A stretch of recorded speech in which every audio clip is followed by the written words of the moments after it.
Eu sou Edjane, né? A professora Edjane. Eu sou daqui mesmo, de Riacho das Almas. Na verdade nasci em Caruaru, mas assim, minha família é toda daqui de Riacho. Meu pai era de Pinhões, minha mãe era daí do sítio, daqui da Barriguda. Nós somos daqui de Riacho mesmo. Eu sou de 12 de abril de 1966. Meu pai era seu Pedro, minha mãe Dona Rita. Meu pai era agricultor, né? Minha mãe era dona de casa, costureira, era uma pessoa simples, comum. Minha infância foi muito boa. Minha infância foi muito tranquila, assim, né? Nossa vida era muito difícil, né? As condições econômicas não eram muito boas. Mas meu pai sempre valorizava muito a questão de estudo, achava muito importante que os filhos estudassem. Então, em um dado momento das nossas vidas, eu devia ter uns 6 anos, nós nos mudamos para morar em Caruaru. Foi em 1972, eu acho que eu tinha 6 anos. E nós fomos morar lá em Caruaru, meu pai montou um restaurante lá, um bar, e eu estudei na escola, era a escola Professor Vicente Monteiro. Então, estudei lá até, acho que 3ª série, por aí. Aí depois vim morar aqui no sítio. Voltei pra cá, fiz a minha 4ª série lá no sítio Pinhões. Aí depois voltei, aí fui pra Caruaru de novo, porque aí meu pai não achava justo que eu parasse os estudos, né? Porque aí não tinha 5ª série. Pra vir pra cá tinha que vir eu no carro de Bel, que na época tinha o carro, ou então via a pé. Muita gente vinha estudar Riacho a pé. Eu não tinha condições físicas para isso, nem a gente tinha condição de pagar carro, transporte para 3 filhos, porque meu pai já tinha mais, né, 2 filhos que estudavam. Então eu fui morar em Caruaru com os primos, eu morei na casa de uns primos, eram só os primos, os pais moravam no sítio e os primos moravam em Caruaru para a gente estudar. Quando foi no ano seguinte, em 1978, aí meu pai resolveu vir morar aqui em Riacho. Ele construiu uma casa ali na José Firmino, nós viemos morar em Riacho para poder a gente estudar. A essa altura, minha irmã Rejane já ia para a 5ª série também, então não tinha como a gente ficar mais no sítio. Então é assim, eu acho que essa questão assim da minha infância está muito relacionada à questão da preocupação com os estudos, que minha família tinha, meu pai tinha, e ele fez todos os sacrifícios possíveis, né, possíveis para poder fazer com que os filhos estudassem. Então aí eu segui, estudei aqui no meu bacharelado desde a 6ª série até o 3º ano do magistério. Aí fui fazer faculdade em Caruaru, fiz minha formação em letras.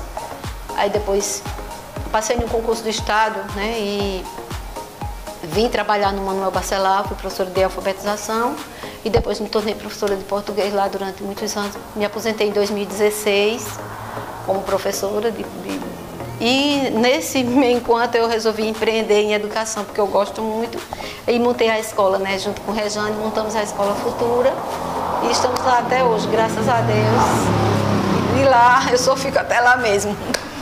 Não pretendo fazer mais nada na minha vida, não. Sou casada, tenho 2 filhos, Breno e Maria Antônia. Meu filho já faz faculdade, minha filha ainda está estudando lá no Futura. E assim, tenho marido, meu esposo é Josimar. Bem, eu não sabia nem que eu escrevia. Me descobri escritora hoje. Não, veja bem, eu gosto de escrever. Todo mundo sabe que eu gosto de escrever. E eu sempre escrevi. Na minha adolescência, na minha juventude, eu tive diário, né? Que eu devo ter enterrado a essas alturas.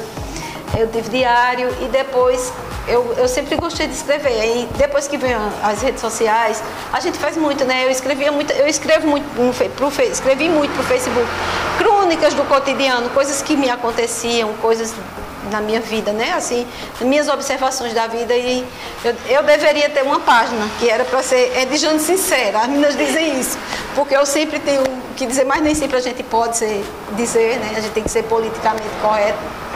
E aí agora, a questão do cordel está na minha vida desde sempre, porque minha mãe gostava muito disso, meu avô, e tinha muitos desses livros de literatura de cordel na minha casa. Então eu cresci, antes de eu aprender a ler, eu já ouvia essas histórias, e eu aprendi a ler e eu exercitei minha leitura nos cordéis da minha mãe. Então eu li muitos livros de cordel.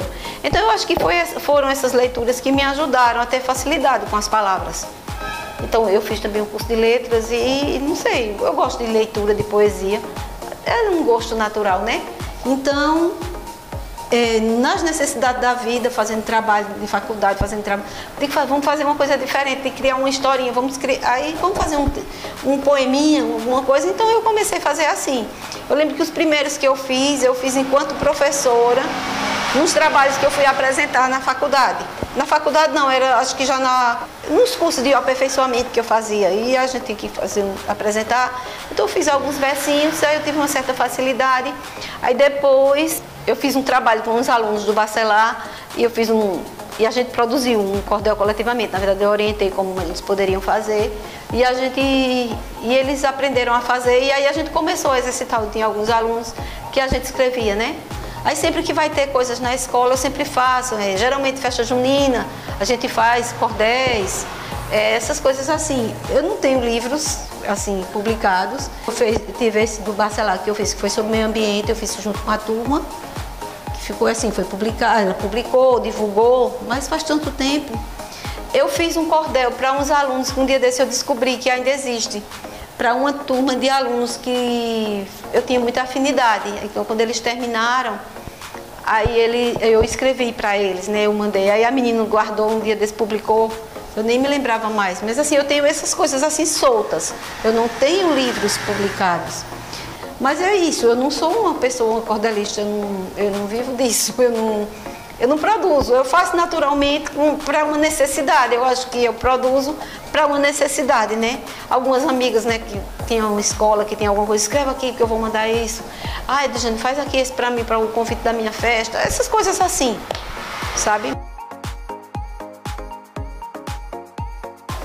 Minha filha, eu não acho, não existe nada mais importante no mundo do que a leitura e a escrita. A leitura é a escrita é o que perpetua a gente, né? É o que faz a gente garantir, né, o conhecimento para as futuras gerações. São as experiências, são as histórias. Imagina se não houvesse a escrita. Se não houvesse a escrita, até Jesus Cristo teria passado.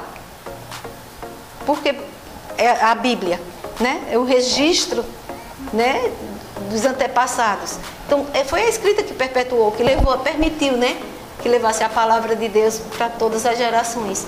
Então, eu acho que a escrita é muito importante. E ler nem se fala. Eu acho que a gente vive melhor quando a gente lê. Eu acho que as pessoas entendem melhor o mundo quando elas passam a ler.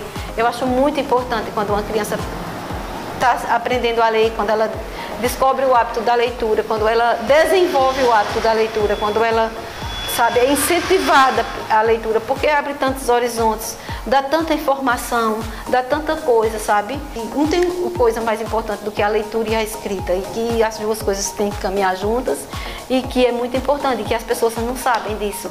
E tudo bem que tem as redes sociais e que tem os eletrônicos, né, esses aparelhos, a tecnologia é muito importante, mas eu preciso da leitura para usá-las. Porque não adianta eu não saber, não saber interpretar, não compreender o que eu leio lá, vai ser inútil. Então são os meios, são os mecanismos, mas a gente precisa saber usar a leitura, né, o conhecimento.